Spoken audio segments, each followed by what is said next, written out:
gal, it's October!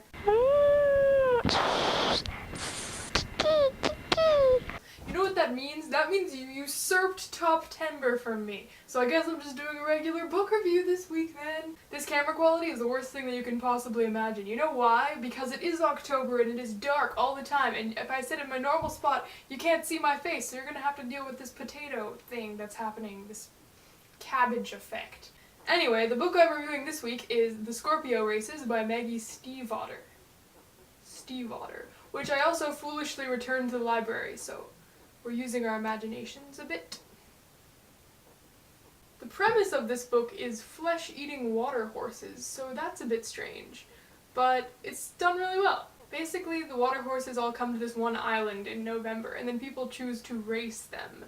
And a lot of people die, and the book follows two people, Puck and Sean has won the races a bunch of times before, and Puck is a first-time entrant, not on a water horse, and she lives with her two brothers on the island. Both of them have a lot at stake in this race, and it's really cool to follow them, and you don't quite know who to root for, but it's cool to watch their whole training process and everything. Personally, I am not much of a horse person. Like, I love horses, I love all animals, but I mean, there are other animals that I find more interesting. More of a rat person. But you can't really race rats. 3, 2, 1, go. You're veering off. Still at the beginning. Oh. Are we making a comeback? Oh, no! Scabbers takes an unexpected turn.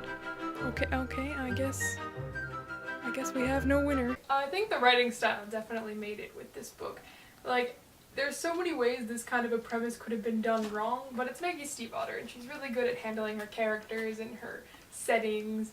I really like the relationship between Puck and her two brothers, kind of how their parents were dead, so now they had to stick together, but then there's an unexpected change in the family dynamic and just watching their turmoil throughout the book. I really like the rivalry between Sean Kendrick and Mutt Malvern. That was really realistic, but at the same time really horrible. I mean, I've never experienced that kind of thing before, but I'm sure it happens between rivals and bullies, and he was really mean to him, and the author was not afraid to skimp out on all the nitty-gritty details of how mean he was. The characters of Puck and Sean and the way they slowly mesh together and get to know each other better until at the end when they kind of have a relationship going, it was really cute. Just, they started out kind of like hearing each other's names and be like, who's that? And then eventually they got to actually like really know each other and understand each other.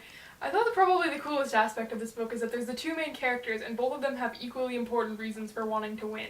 And you as the reader don't know who you want to win. I mean, Puck will lose everything. If she doesn't win this, she'll lose her house, she'll lose her brother. And if Sean loses this, he'll lose something that's equally important to him, which is his horse, and he'll lose his chance at ever having his own life. And you want them both to win, and by the end, you don't know who you want to win. The characters don't know who they want to win because now they both kind of know each other and they know each other's reasons for wanting to win and they like each other.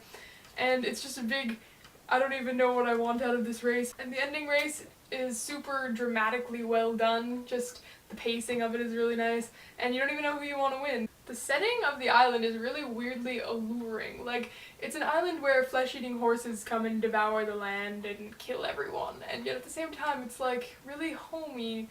Like, everybody knows each other, and they have the bakery where they describe all the delicious food, and they go into the store where the sisters run, little trade shop, and all of the islanders have their little quirks, and they all know each other so well, and it's just really nice to follow along with. What I don't understand is why the races are even happening, like why they're still allowed to happen. I mean, why would anybody willingly risk their lives? I wish that was explored a little more. I mean, I can understand the whole like honor aspect of it and the whole wanting to win money, but at the same time there are too many people who are in it and I don't really understand why they were. But I mean, that's a small complaint. Again, the characters are really fantastic. I love how Maggie Stiefvater characterizes her characters. That was two different words. The little things they do don't define their character, but they really help you build on their character and help you pick up who they are without it being blatantly stated to you, which is really nice. I really like that in a book where characters are kind of subtly realistic. Maggie Stiefvater really writes nicely, and then she picks up little details, like when she describes the November cakes, it's like the honey dripping down the sides and so sticky you can't wash it off for days, and the cream inside of it. It just sounded really delicious and it was really well described. Also, I really, for some reason, stuck to this one part where she climbs into a car. It's really messy and she says she likes it better than if it was clean because she can't really handle if it would be clean. She's not that kind of a person. And just little things like this really help build on the characters, and I think it's awesome. Like, not a lot of people would think to comment on the messiness of someone's car in relation to their character, but she totally just picks up on wherever she can in helping build her characters. So anyway, yeah, weird premise, but really good book.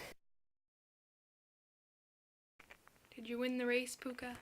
Oh, don't fall. Yeah, you won. Good for you. Scabbers, that means you lost.